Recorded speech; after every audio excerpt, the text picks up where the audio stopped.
Les ambassadeurs de l'Union européenne ont rencontré Imran Khan. Les gouvernements européens devraient aider les pays en voie de développement à lutter contre la corruption et le blanchiment d'argent, dit Imran Khan. Le projet One Belt, One Road est une étape importante. Ce projet ouvrira la voie à une nouvelle ère de prospérité dans la région. L'ancien président Pervez Musharraf s'adresse à une cérémonie à Hong Kong. Le tribunal formé pour l'affaire Houdaibia a été dissous. Le juge Asif Saïd Rossa s'est exclu du procès de Houdaibia. Shah Mahmoud Qureshi fait appel à la Cour suprême de former un nouveau tribunal. Disqualifié pour s'échapper du pays, non devrait être inclus dans ECL. Audience à la Cour suprême de Lahore sur la pétition. La Cour a publié un avis au gouvernement fédéral. 30 ans de bourse Erasmus de l'Union européenne. 1000 Pakistanais en profitent. L'ambassadeur de l'Union européenne a partagé son avis lors d'un événement. Il travaillera pour le développement des capacités avec HEC.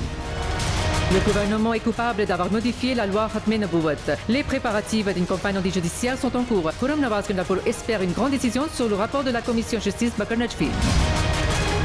Le Premier ministre ne respecte pas son serment en protégeant Ishaq Dar. Ishaq Dar devrait être démis de ses fonctions après délivrance d'un mandat d'arrêt, dit Naïm Oulak.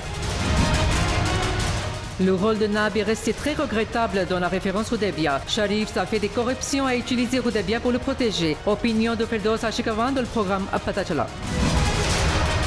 La rencontre entre Dr Farouk Sattar et Dr Assem était personnelle. Plusieurs membres de l'Assemblée du MPM sont en contact avec Asif Ali Zardari, dit Shaukat Basra. Les soupçons du peuple doivent être abordés en ce qui concerne le recensement. Le ministre en chef Sindh Réclame déclare le Parti des peuples est démocratique et ne permettra aucun retard dans les élections. On ne veut d'animosité avec personne, y compris les opposants. On va résoudre les problèmes publics après avoir gagné des élections. Mustafa Kamal, chef du PSP, parle aux médias.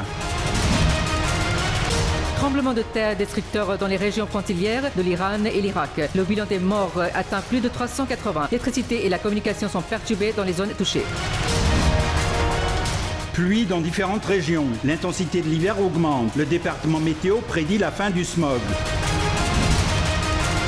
Le spinner bien connu du Pakistan, Saïd Ajmal, a décidé de dire au revoir au cricket. Déclare apprécier chaque fois que j'ai joué pour le pays. Annoncera la retraite officiellement dans quelques jours.